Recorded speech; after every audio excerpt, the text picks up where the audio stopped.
desde los estudios, desde uno de los estudios de UFRO Radio, acá en la 89.3 en Temuco, 94.1 en Angol, para recibir y compartir con UFRO Visión y su programa de esta tarde, Patricio, con el subsecretario de Educación Superior, Juan Eduardo Vargas, quien se encuentra desde hoy desarrollando una serie de actividades particularmente universidades y centros de formación técnica estatales, y es de eso lo que vamos a conversar. Subsecretario, gracias por acompañarnos. Bienvenido a los medios de comunicación de la Universidad de la Frontera. Muchas gracias a ustedes, Miguel, por esta invitación que me hacen tan gentil. Bueno, ha pasado un tiempo largo, ha cambiado la forma en general de vida, y no solo de la región, del país, del mundo. Esta pandemia nos ha hecho mirar de otra manera y trabajar de otra forma. En el ámbito de la educación superior, ¿cómo se ha enfrentado estos 18 meses y un poquito más? A ver, yo creo que hay una cosa que hay que rescatar de la educación superior, y es que en marzo del año pasado, si nos remontamos a marzo del año pasado, tuvo la capacidad, el sistema de educación superior de nuestro país, de adaptarse prácticamente de la noche a la mañana a esta nueva modalidad forzada, que era la modalidad virtual u online. Y creo que desde ese punto de vista pudo mostrar el sistema de educación superior, las instituciones y también las entidades públicas, el ministerio, la subsecretaría, pudo mostrar de alguna manera la madurez del sistema de educación superior, en términos de que hubo un espíritu tremendamente colaborativo y que hizo que en la práctica todos los estudiantes pudiesen continuar con sus procesos formativos, a pesar de que no había ninguna institución que pudiera decir estábamos completamente preparados para algo así. Entonces creo que, de verdad, desde ese punto de vista uno puede decir sí, la pandemia tuvo el efecto de mostrar cuán maduro está el sistema, y también de ahí se pueden sacar algunas lecciones, digamos. Y yo fundamentalmente quiero detenerme en dos lecciones. Primero que, a ver, desde el punto de vista, nadie estaba preparado y por supuesto que esto fue algo que forzadamente tuvieron que hacer las instituciones de educación superior. Sin embargo, cuando ya empezamos a ver la posibilidad del retorno presencial, empezamos también a apreciar que efectivamente ha tenido impactos la pandemia, y eso es innegable. Yo siempre digo, por supuesto que ha tenido un impacto desde el punto de vista de los aprendizajes de los estudiantes, ha tenido también un impacto en términos de que, por ejemplo, ciertas generaciones no han podido concluir con su formación, no han podido titularse, ni salir por eso mismo al mercado laboral. Pero eso de todas se va a recuperar de una u otra manera. Pero lo que tiene un impacto tremendamente importante y negativo, por cierto, en los estudiantes es cuando nos referimos a la salud mental de ellos. O sea, si hay algo de lo cual tenemos evidencia a través de diversos estudios, y también porque las mismas instituciones y los mismos estudiantes nos lo dicen, es que la pandemia ha tenido un efecto devastador en su salud mental. Y por eso es que, claro, yo digo, la pandemia permite mostrar la madurez del sistema, pero también una vez que ella empieza a remitir o las condiciones sanitarias son mejores, creo que estamos todos llamados a hacer un esfuerzo por volver a la presencialidad. Pero volver a la presencialidad entendiendo que hay un deber casi de carácter ético porque ello ocurra porque va en beneficio directo de los estudiantes. Por último, ya como otra consecuencia, digo, volvamos a la presencialidad y tenemos que volver, y las instituciones así lo han declarado, digamos. Hoy día el rector de la Universidad de la Frontera nos decía, ya se ha corroborado por parte del Consejo Académico que, por supuesto, en marzo del año 22, marzo del próximo año, la presencialidad es la norma en toda la universidad, y bien que así sea. Pero también comentábamos que después de casi 2 años de pandemia, algunas lecciones tenemos que sacar respecto de lo que ha posibilitado la tecnología. O dicho de otra manera, creo que pensar en volver exactamente a hacer lo mismo que hacíamos en marzo del 2019... Hay que comenzarlo a pensar. Exactamente, hay que pensarlo, sí, y repensarlo. Mire, y a propósito que un poco usted estaba en el fondo, yo creo en la forma, porque la forma también ha dejado al descubierto las situaciones en que se encuentran, particularmente en las regiones.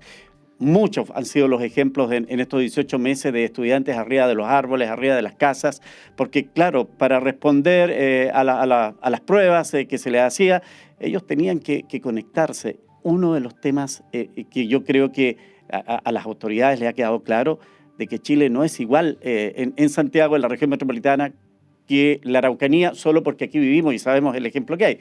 pero también me imagino de eso se tomó en cuenta, ¿verdad? Así es, sin duda, digamos. Cuando uno nota esas diferencias, hablamos hoy día, surgió la palabra centralismo. Y fíjate que surgió, la hizo ver un estudiante a propósito de la experiencia que él había vivido en Santiago, a pesar de que él considera que no es de Santiago, es de Paine, pero también a propósito de lo que aquí también puede vivirse cuando uno habla de Temuco y va más allá, digamos, más allá de Temuco, digamos. Hay otras zonas que existen más allá y que por supuesto que dan origen a estudiantes que si bien pueden estudiar acá, hacen una vida que no se centra en la capital regional. Y también creo que es importante señalar que por supuesto, cuando uno aprecia las carencias, aprecia las diferencias, uno tiene el deber como autoridad de propiciar que las instituciones y también desde el propio ministerio se puedan dar las condiciones para garantizar o al menos hacer que aquellos estudiantes que se han visto afectados puedan, a través de diversos mecanismos, poder dar solución, aun cuando no sea completa, aun cuando no sea perfecta, a este tipo de situaciones que, por supuesto, uno las ve y claro, te llevan a la reflexión de decir, no puede ser que se dé esta situación de injusticia y que estos estudiantes, simplemente por vivir en una zona donde no tienen conexión de internet, que no depende de ellos, digamos, ni siquiera de la buena voluntad de poder pagar una conexión, no tengan acceso a la educación. Y eso es lo que finalmente debe llevar a una reflexión superior, digamos, desde el punto de vista de decir, bueno, ¿qué es lo que vamos a hacer nosotros, en tanto ministerio, en tanto subsecretaría, para lograr que estos estudiantes efectivamente tengan un acceso a la educación superior?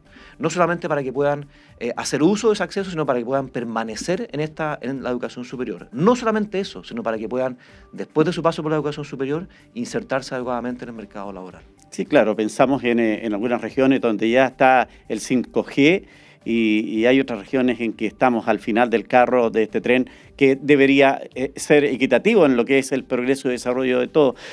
Subsecretario, evidentemente las universidades tienen carreras que, como usted dice, pueden tener innovación. A propósito de la experiencia que ha tenido de este trabajo telemático, hay otras carreras que evidentemente en el caso de la Universidad de la Frontera necesariamente necesitan la práctica, medicina, odontología y otras varias. Es ahí donde ustedes quieren tener el acento de cómo aprovechar la experiencia que han sido este tiempo de pandemia. Exactamente. Y déjame decirte lo siguiente. Nosotros, bueno, hemos iniciado un diálogo, hemos iniciado un camino. De hecho, ya acordamos en el comité de coordinación que reúne a las principales entidades que están a cargo de la educación superior en nuestro país. Ahí está la CNA, está el CENED, la Comisión Nacional de Acreditación, el Consejo Nacional de Educación, la Superintendencia y la Subsecretaría.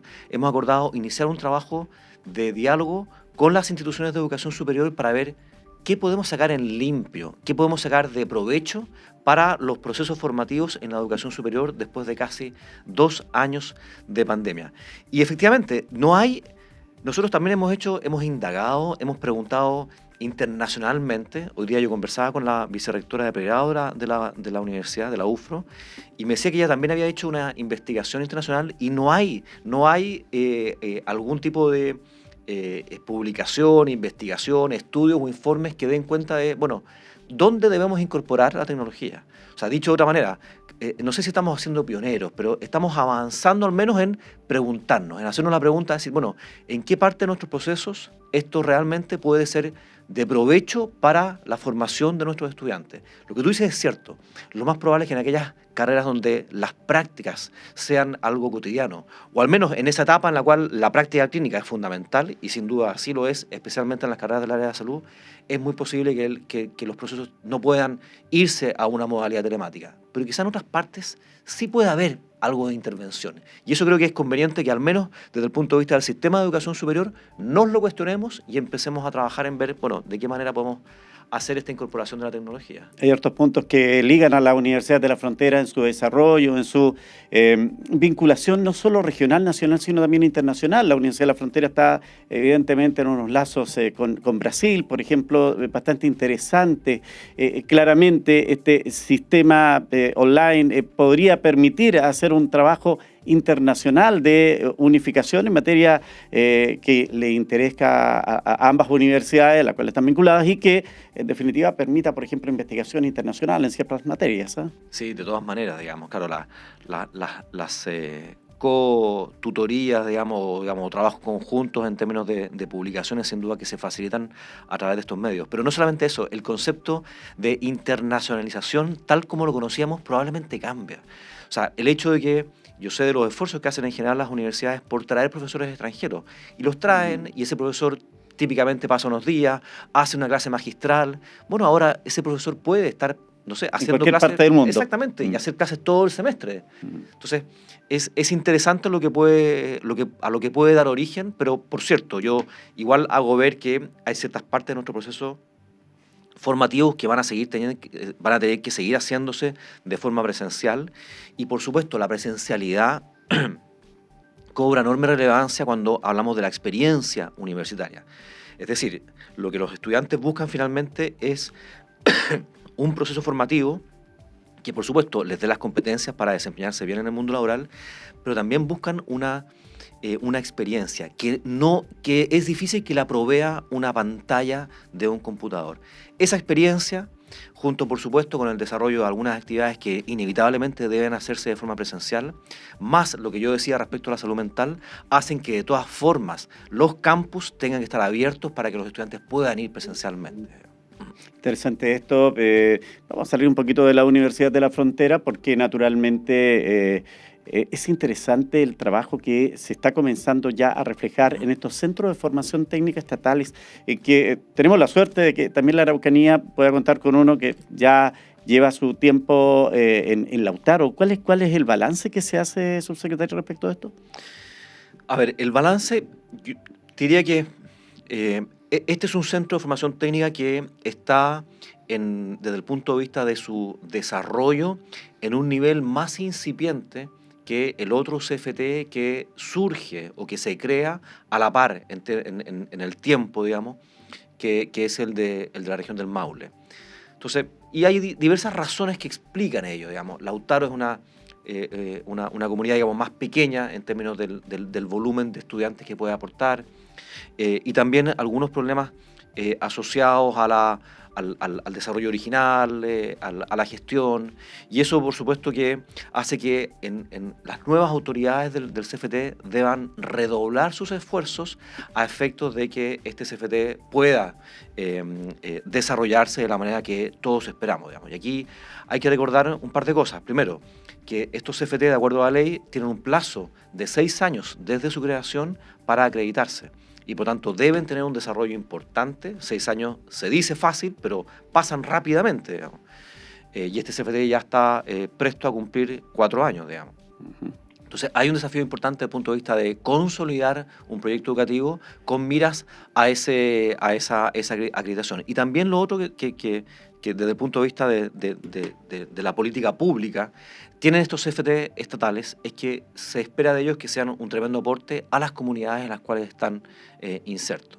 Eso es lo que explica que, bueno, el día de mañana vamos a estar allá en Lautaro, vamos a ver realmente el impacto del CFT y vamos a ver también cuáles son las otras vías a través de las cuales este CFT puede amplificar su impacto en la comunidad en Lautaro y eventualmente también en otras partes de la región. ¿Qué va a pasar con Angol finalmente? ¿Va a contar con un CFT que ha sido un tema ahí también Sí. que se ha ido enredando, por decirlo menos? Yo no sé qué claridad hay hoy día. Mira, esa es una pregunta que nos hacíamos recurrentemente, Miguel, porque supimos, digamos, de la pugna que hubo en su oportunidad por ver dónde se establecía este CFT. Era en Lautaro, era en Angol, era eventualmente en otra parte, y bueno, finalmente se decide Lautaro, digamos, eso es algo previo a esta administración. Así es. Pero a mí me hacía sentido tener algo en Angol, digamos, Angol como... Por la como provincia, ciudad, cabecera de provincia. Así es. Pero también cuando el rector Hebel me comunica, me dice que la universidad quiere potenciar el Teodoro Bickel, uno dice también, bueno, me parece que eso de alguna manera atenúa la necesidad de contar con un CFT en Angol. Entonces, una cosa no quita la otra, pero ciertamente ya quita una cierta presión cuando hay una definición de parte de la autoridad máxima de la universidad en términos de decir sí, queremos que el Teodoro Bickel tenga una presencia relevante en la ciudad. Entonces, si bien no descarto que el día de mañana el CFT estatal pueda tener una presencia ahí, sin duda que esa urgencia que había originalmente ya deja de ser tan apremiante.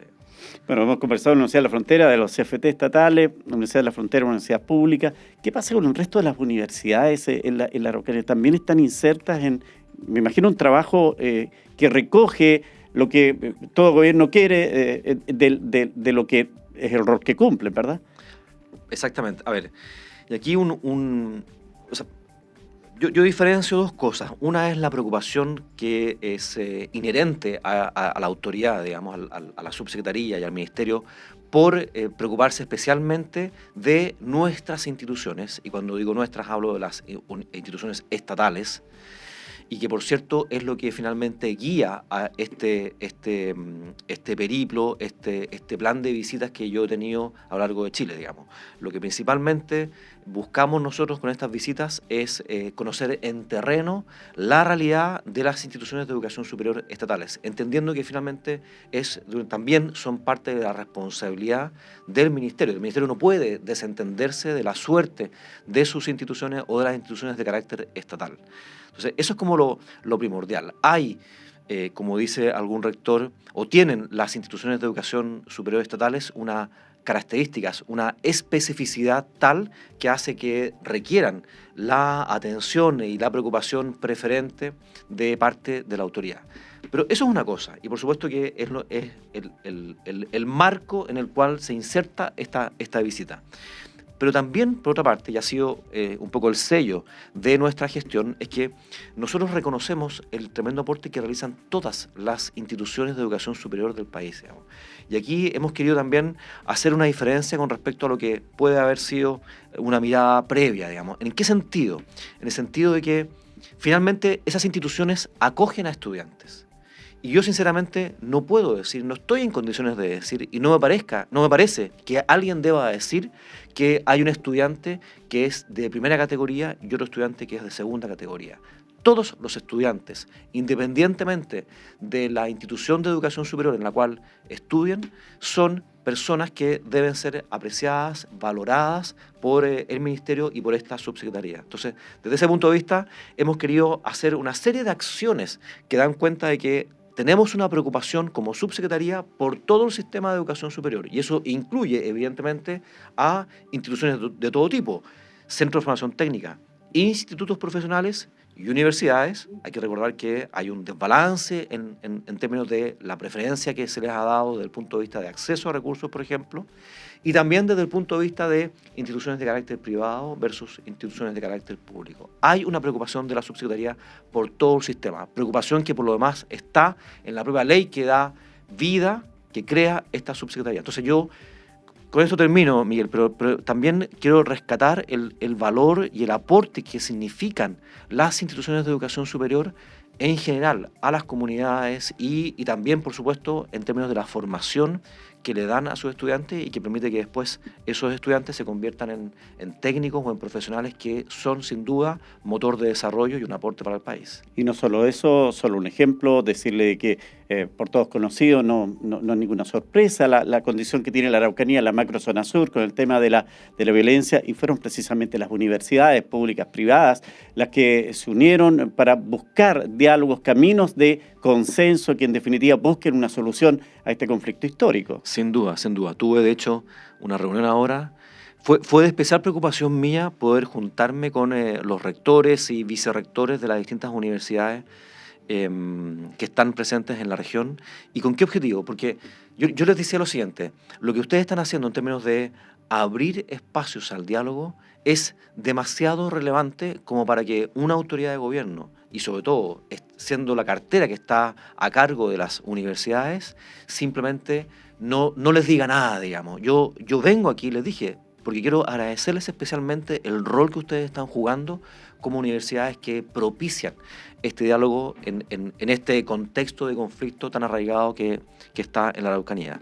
Me parece que hay que relevarlo, hay que aplaudirlo, hay que ensalzarlo, porque en definitiva la universidad tiene, en términos de su misión, por supuesto, es un espacio que se da, digamos, de suyo para el diálogo, pero que en este contexto hayan tomado este rol, que todas ellas estén participando, que estén abriéndose, que estén permitiendo que se formen caminos de unión, caminos de diálogo, sin duda es algo que yo valoro tremendamente. ¿Qué pasa a propósito de esto, que es un tema que también lleva años dando vuelta como iniciativa? La famosa creación de una universidad mapuche. Se habla incluso de un terreno, se habla de una infraestructura ubicada en el sector de Metrén, compadre Las Casas. ¿Qué pasa con eso? ¿Hay alguna posibilidad de que avance en esa iniciativa? A ver, nosotros, bueno, hemos tenido reuniones con algunos dirigentes que nos han comunicado esta idea, su interés, y nosotros siempre hemos manifestado que tenemos el mayor interés en que eso pueda concretarse. Pero evidentemente no somos nosotros los que tenemos que tomar la decisión respecto de crear o no crear una institución o una universidad, en este caso, mapuche. Sí son ellos los que deben empujar. Nosotros ponemos a disposición todos los equipos del ministerio para que esto pueda hacerse realidad, para apoyarlos, para asesorarlos, pero en definitiva tiene que partir de la propia comunidad la idea de que esto pueda fructificarse. Por nuestra parte, por cierto, y siempre además valorando la diversidad y heterogeneidad del sistema, nos parece que sería un tremendo aporte una institución de este tipo y sobre todo en esta región, digamos. Abiertas las puertas entonces para esa iniciativa. Sin duda, sin ninguna duda. Bueno, no le quiero quitar más tiempo, pero hay que poner un poco la pelota en el suelo. La prueba de transición es sin duda la puerta para la realidad estudiantil que vamos a tener el año 2022. ¿Cómo está ese proceso? ¿Cuál es la opinión que tienen frente a lo que se está en plena marcha? Sí, a ver, aquí, Miguel, es importante hacer un pequeño recuento porque es la propia Ley de Educación Superior, o a raíz, digamos, de la Ley de Educación Superior, que es la subsecretaría la que se hace cargo del proceso de admisión. Y eso nosotros lo empezamos a hacernos cargo de ese proceso en el año pasado. Y desde que nos hacemos cargo hemos recorrido un camino de cambios importantes.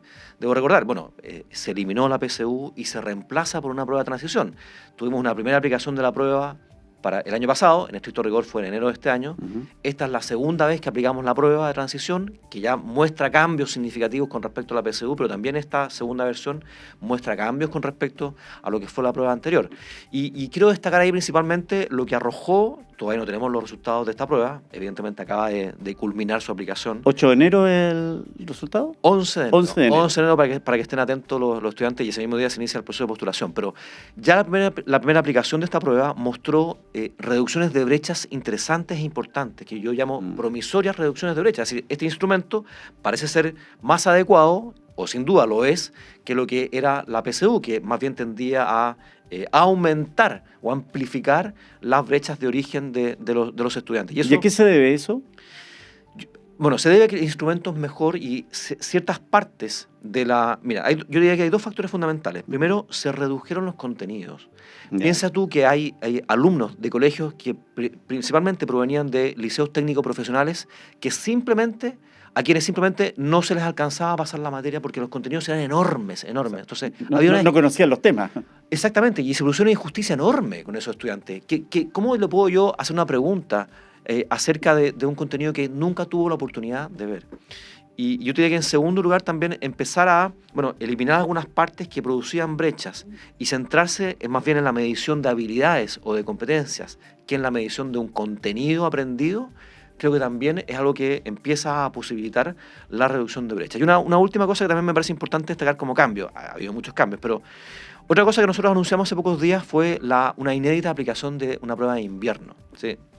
El próximo año, el 4 y 5 de julio, por primera vez se aplica una prueba de invierno. Entonces, lo que les quise transmitir a los estudiantes que daban la prueba fue lo siguiente, es decir, les dije, quédense tranquilos, hay protocolos de seguridad sanitaria, no va a haber ningún problema de contagio, y eso, seguimos un estricto protocolo que fue el mismo que aplicado en la vez anterior y que diseñamos con el Ministerio de Salud.